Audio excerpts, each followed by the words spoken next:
Hi, Anthropology 274. My name is Samantha Engel. Today I am going to be discussing the industrial meat industry in the United States. Before we begin, I want to give you a quick overview of the subtopics I'm going to be addressing throughout this presentation.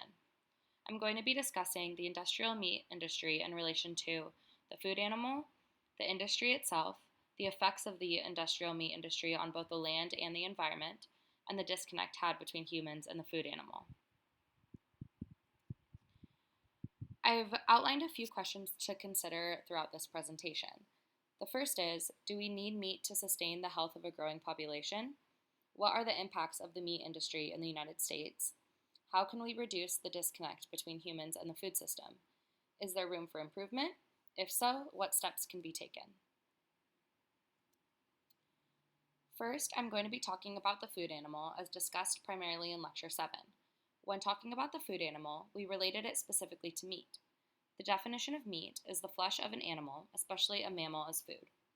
We can consider cows and pigs in this circumstance. However, there are many animals, such as chickens, that are also victim to the industrial meat industry. So what makes an animal meat? As listed in Lecture 7, the factors contributing to that idea of an animal as meat are the edibility of it, for example, cooking or meal preparing, the removal of subjectivity, meaning a transformation in emotion or the lack of emotion during the meat production process, the slaughtering or butchering of an animal, which in turn causes a physical transformation of the way in which the animal looks, the packaging and purchasing of the food animal, meaning the commodification of the animal and its, so to speak, economic contribution to society. All of these are components of the food animal, or what is commonly known as livestock. When talking about animals, there are two categories that are commonly considered, the food animal and the pet animal. The pet animal is an animal that is domesticated or tamed. Pets are often given names and have owners, whereas the food animal is considered a commodity or an economic figure. I provided a quote from an author at The Guardian that supports the difference between the two animal types. It states, "They lock animals in tiny cages, mutilate their horns and tails, separate mothers from offspring, and selectively breed monstrosities." The treatment described, though gruesome and shocking, is extremely different than the way pet animals are treated. This brings up the questions, what makes this okay, and how did we get to this place of such brutality toward animals? Before delving too much into the industrial meat system in the United States, I want to give you a brief history of its beginning.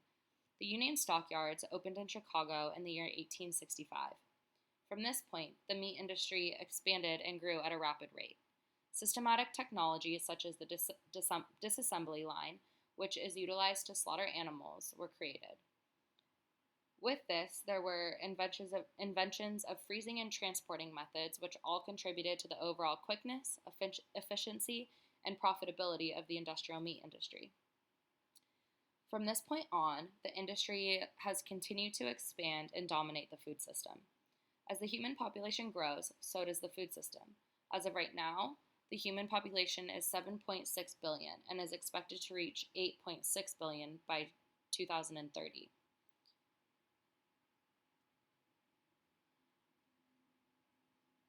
As explained in one of the readings from lecture, we are already carrying capacity, and though we continue to increase technologies, there is simply not much more that can be done to account and accommodate for the roughly increasing 220,000 humans per day. This is including births and deaths. I have included a graph on the right of the screen to illustrate the dramatic increase in human population in the United States to give you a better understanding of the detriment at hand. I want to give a simple overview of the conditions of industrial farming. I will keep it brief because we discussed it in great length in lecture and it tends to be pretty shocking. With that being said, the conditions of industrial farms are simply inhumane. Animals live in their own waste, are fed corn-based diets, are injected with chemicals to increase growth, and are brutally treated. Not only does the industrial meat system have numerous negative effects on animals, but it also does on the environment and the land. Studies show that 14 to 33% of all the excess carbon in the atmosphere is due to industrial farming alone. This number continues to increase at a dramatic rate, furthering the depletion of supplies needed to sustain our growing population.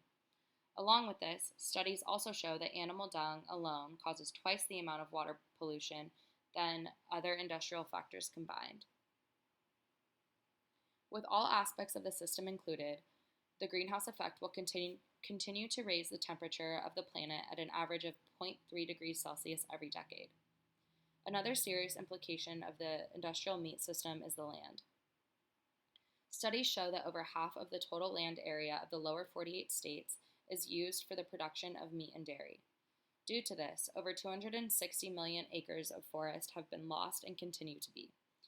As a result of this deforestation, chemical fertilizers are used to rehabilitate crop growth. An estimated 20 million tons of chemical fertilizers is used to force land to grow enough crops to sustain the growing population.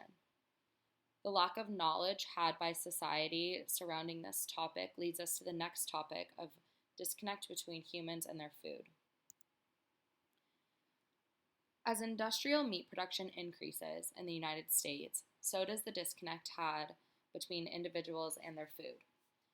This idea is described as an increase in miles between food and table. As agrarian Wendell Berry states, the people of the cutting edge in science, business, education, and politics have no patience with the local love, local loyalty, and local knowledge that make people truly native to their places and therefore good caretakers of their places.